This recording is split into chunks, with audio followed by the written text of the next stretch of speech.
पता चला महर्षि दयानंद का जग में आना गजब हो गया। वो क्यों?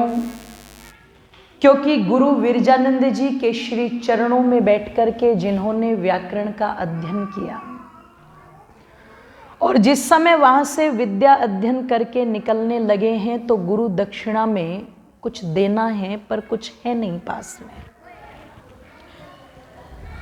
अपनी कुछ लोगों की आहुति अपने गुरु को, धन्यवाद भैया, भेंट करना चाहते हैं पर गुरु ने मना कर दिया, ये नहीं चाहिए और कुछ चाहिए। कहते हैं वहां पर दयानंद गुरुदेव, ये तो आप भी जानते हो, इस शरीर के अलावा और देने को कुछ भी नहीं है मेरे पास। धन्यवाद माता जी। मैं क्या दे सकता हूं आपको? गुरु विरजानंद जी ने कहा था जो तुम दे सकते हो वो तुम्हारे पास है, बस वही दे दो। तो बोले आप आदेश करो। आप आदेश करो तो बैठे बैठे आत्मा को शरीर से बिल्कुल अलग कर दो। गुरु ने कहा ये नहीं चाहिए, तेरा जीवन चाहिए। और उस जीवन में क्या चाहिए कि बेटे बहुत अंधकार अंधविश्वास पनप रहा है। ऋषियों की मुनियों की ये भूमि ढोंगी पाखंडियों की भूमि बनती जा रही है। लोग ईश्वर से विमुख होकर के पाखंड में फंसे जा रहे हैं। धर्म की वास्तविकता को छोड़कर के मत संप्रदायों में उलझते जा रहे हैं। गुलामी की बेड़ियों ने भारत को जगड़ा हुआ है।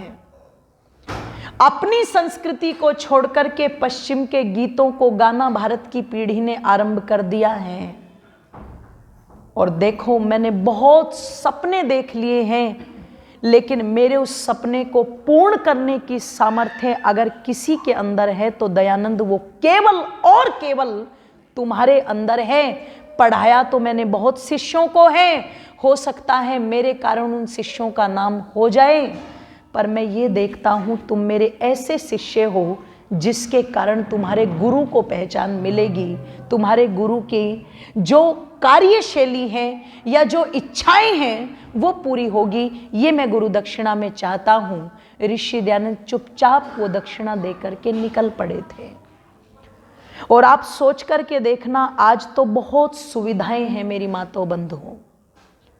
सुविधाओं के साथ साथ आज पढ़ा लिखा समाज है, जागरूक समाज है।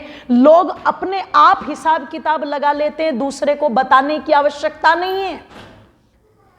आप एक वस्तु को अगर लेने के लिए चलते हो तो आप पहले ही गूगल पर सर्च करने लगते हो। आप नई नई ऐप पर जाकर के सर्च करने लगते हो। पता लगा सामने वाला आपको नहीं बताता उस वस्तु की विशेषता, आप खुद बताने लग जाते हो। सारी सुविधाएं, पर जरा चिंतन करना, उस समय सड़कें कच्ची, यातायात के कोई साधन नहीं है, संचार के कोई साधन नहीं है और इतनी विपरीत परिस्थितियां हैं। अनपढ़ों का समूह चारों तरफ है और पाखंड अंधविश्वास इतना है कि पता लगा कोई विधवा लड़की हो जाए, पति के साथ में उसको जलाना धर्म माना जा रहा है। ये उस समय का भारत है। पति के साथ में पत्नी को जलाना धर्म मानते हैं, पर अगर लड़कियों को शिक्षित करने की बात कर दो तो उसको अधर्म मानते हैं। पढ़ा कैसे दोगे तुम इसको? बेटा पैदा हो जाए तो प्रसन्नता में लड्डू बट जाए, लेकिन बेटियां पैदा हो जाए तो गले पर अंगूठा रख करके उसे दबा दिया जाए। जैसे यहां पर आदरणीय माता जी बैठी, आज हम इनके बचपन को याद कर रहे हैं, वैसे ही मैं पिछले दिनों एक बार रादौर में गई थी, लगभग 4-5 साल हो गए तो, है ना?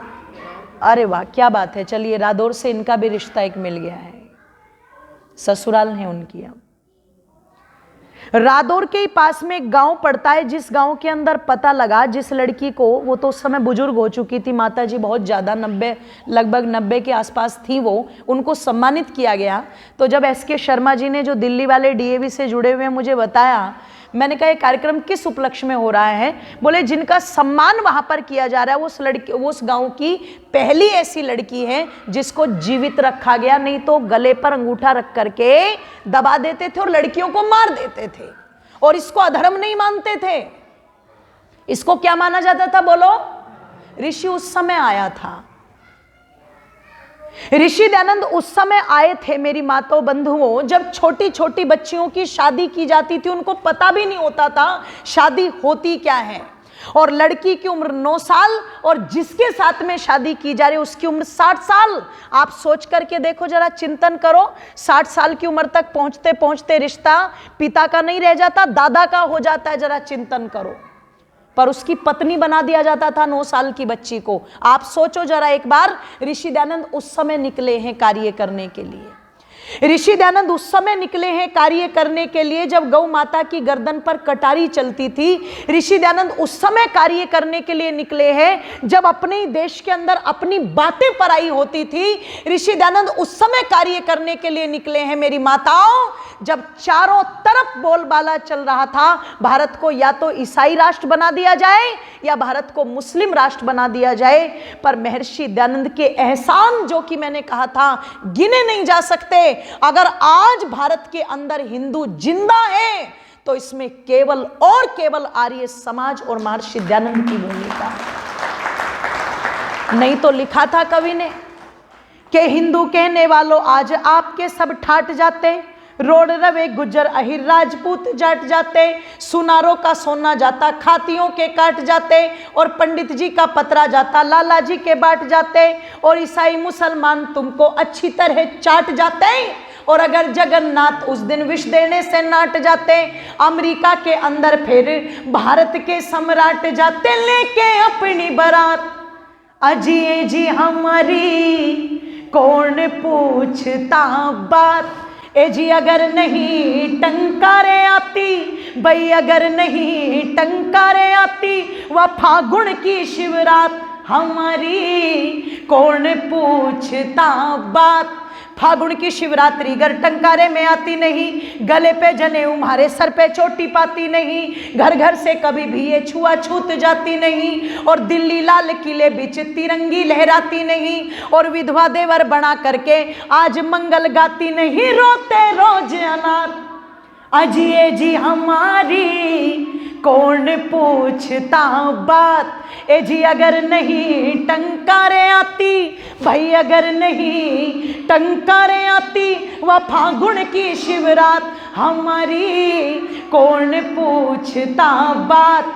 ऐसा लीडर कौन जिसने शादी को करवाया नहीं, 17 बार जिंदगी में जहर किसी ने खाया नहीं, सच्चाई का ऐसा रास्ता किसी ने बताया नहीं, और कहे पृथ्वी सिंह ऐसा नेता अब तक आया नहीं, क्या गांधी सुकरात हमारी कौन पूछता बात। ए जी अगर नहीं टंकारे आती, के अगर नहीं टंकारे आती, वह फागुन की शिवरात हमारी कौन पूछता बात। अजिए जी हमारी कौन पूछता बात। हमारी बात पूछने वाला भी कोई यहां पर बोलो, जोर से बोलो, ना होता। इसीलिए मदन मोहन मालवीय जी ने कहा था जब तक आर्य समाज दौड़ रहा है हिंदू तब तक चल रहा है, और जिस दिन आर्य समाज चलने लगेगा उस दिन हिंदू खड़ा हो जाएगा। जिस दिन आर्य समाज चलना छोड़ करके खड़ा हो गया हिंदू बैठ जाएगा, जिस दिन आर्य समाज बैठ गया हिंदू लेट जाएगा, और जिस दिन आर्य समाज लेट गया उस दिन हिंदू मर जाएगा। इससे बड़ी बात और नहीं हो सकती। आप सोच के देखो जरा, ऋषि दयानंद के तो इतने एहसान हमारे ऊपर है जिनको हम गिना नहीं सकते, पर